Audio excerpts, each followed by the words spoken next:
Hello everyone, welcome back to the channel, and today we have like a little bit of an experiment that I conducted, and basically I just did lineless art without lines, kind of like these images right here.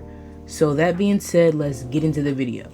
So to start it off, I blurred my reference photo, and I find that this is the best approach when doing lineless art because the details don't matter as much as the shadows and the lights do, and that's pretty much why I did it. If you've ever seen someone oil paint, they do this as well. They'll blur their reference photo, and it'll be super blurry though. Like I've seen them like way more blurred than this, and then they'll unblur it over time. That way they'll just add more and more details so that the painting can just build itself up instead of worrying about the heavy details in the beginning.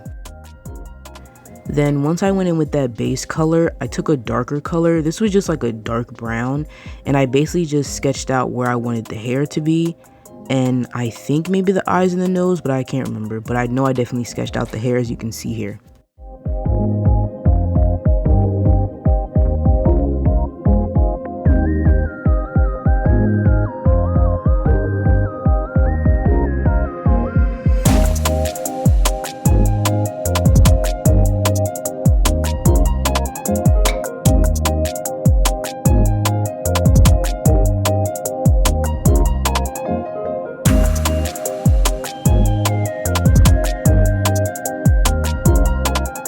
Once I had the hair and the base done, I just kind of went in like I was sculpting, and I carved out the face. You can see I do this throughout the entire process.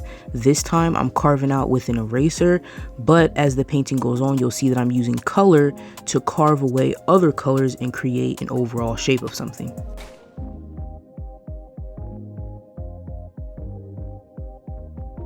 Then I went in with like a darker color than what I had for the base shadows, and I just used that to draw where the eyes are going to sit, where I want the nose to sit, and where I want the mouth to sit. This I think is one of the most important steps because this is where you start to really carve out the features and how the face is going to look. And if you want to know how or what I was drawing with these shadows, basically just whatever part of the face was dark, whatever part of the face that was dark that I seen in the blurred image, that's what I used that dark color for. And then I went in with another color that would be the base skin tone. Now I might have color dropped this color, I can't remember. Like I don't think I'm that good that I just picked the color and it was pretty close. I think I might have color dropped it, but I can't remember. And basically this color is the base color, and that's what I used over the entire face without touching the actual shadows that I created in the beginning.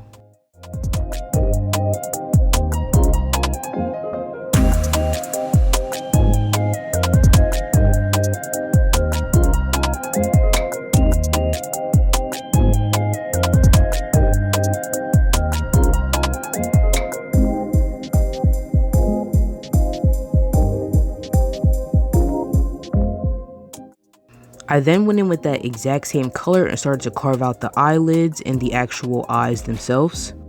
At this point, this is when it really starts to take shape. I think I was about maybe 7 minutes in at this point. It didn't take me super long. And then this was about the midway point where I added in the pupils and then the eyelashes and then the eyebrows. And though it looks like a really big jump, I promise you it isn't. It's literally like 5 minutes difference. You do notice a lot of the colors that I lay down initially are darker, because in my opinion it's easier to go from dark to light than it is from light to dark, but really it's your preference. I've seen people do both. I just prefer from dark to light. So if you'll notice, the eyes, or I think that's what the irises are, purple, and then the pupil is like this darker brown color, but it's not as dark as I eventually went in the end. Then I just kind of went in more. I just did it in the last clip, but I pretty much just carved out her face to make it a bit more feminine before going on to the heavier details. And at this point, the image was less blurred than it was in the beginning, and this allowed me to work on heavier details for the face.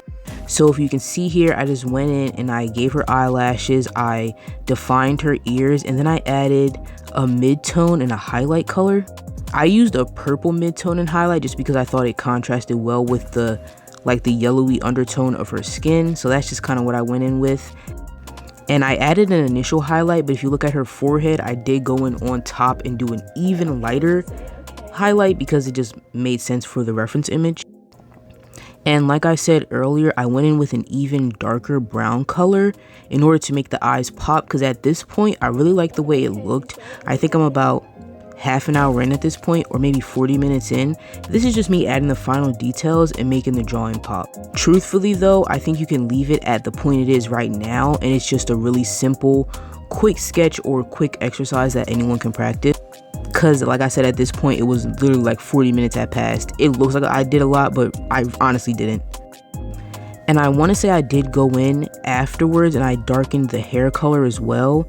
Anywhere where you see the light brown, I definitely went in with this darker brown that I used for the iris and just made all of it pop, because in the actual reference photo, I think it had way more contrast than what I was giving it. So I just went in and upped that a bit more. Then this is just me adding all the final details. I just made things lighter or darker depending on how I felt and how I wanted it to look. And I just went in and added this like red makeup she had in the middle of her face. And honestly, for 50 minutes, I'm really proud of it. And I think you guys should try it out, because I was scared at first. Like, I didn't know how this was going to work out. I literally seen an artist do lineless art and I just knew immediately that I had to try it. And honestly, I'm happy that it turned out well, because I did try to do this again and it did not work. So I'm happy that the first attempt did go so well, and it honestly didn't take me super long, and I can definitely see myself doing more of these sketches in the future, just as like a quick exercise or even just to switch up my art style a bit. So yeah, let me know if you try it or not. Thank you all for joining me. Thank you all for watching. I really appreciate it. If you have any video suggestions, put them down below. I love reading all the comments. No, but seriously, if you do have any suggestions, put them down below. I will be happy to hear them and happy to actually do them. I have a couple very exciting videos in the future, so I'm really happy for y'all to see that. But that being said, I'll see you guys in the next one.